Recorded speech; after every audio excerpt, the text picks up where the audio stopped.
When a hobby becomes a passion, that hobby is usually destined to become a business no matter the product. This week, Melanie Ohmes takes us to the town of Gilbert to show us the joys of jelly.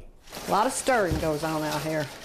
With a little of this elbow grease, Rita Smith is whipping up some nationally recognized jelly. One year, the plums just made a bumper crop, and I thought, I'm gonna make me some jelly and see if I can sell it, And it just flew off the table, and I thought, man, I may have something here. And she was right. Around 40,000 jars of these spicy homemade southern jellies shipped out last year to customers around the world. And it just grew from there. It just kept growing. People started wanting pepper jelly, so I found one recipe for pepper jelly, and I made the rest of them up. A doctor called us. He had picked up some of our fig preserves down in Bell Case at the Becknell fruit stand, and he said when he got home and opened them up, went to eat them, said it cheered him back to when he was at home, when he was a kid eating his mama's figs. And he said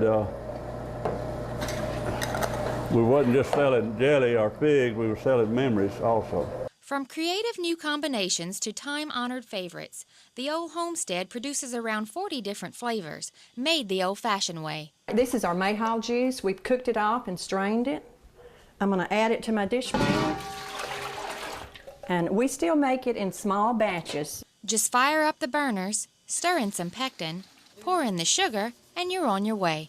And when it comes up to a boil, you just turn it off, and you need to wait just a little bit, and then we can put it in the hopper. The recipes for these jellies may be fairly simple, but the art to jelly making is all in the timing, and these jellies just won't wait. I've cooked so much jelly, I can tell by the foam on the jelly if it'll gel or not. Rumor has it this mom-and-pop shop has some of the best pepper jelly around. Just ask food guru Rachel Ray. Her food editor called me on the phone one day. We was out here making jelly, and he said he saw my site, and they was doing a write-up on different jams and jellies and pepper jellies, and he wanted us to send some samples. So we did. We sent a case of different ones, and he called back in about a month and said that we had won. And the winner is Ole Homestead's 5-pepper pepper jelly. Rita says it's always been one of her top sellers, and she attributes that to an explosion of flavor. Different peppers hit you in different parts of your mouth. Like habanero hits you in the back of the throat, and jalapenos in the front part, and that one hits you all over. Ole Homestead's best seller may sound a little unusual, but it tastes very familiar, and it wins the top spot by a landslide.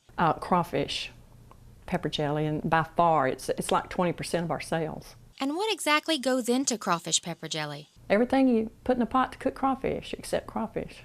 Ole Homestead jellies can be purchased in stores throughout the state of Louisiana, and you can also purchase them on their website at olehomestead.com.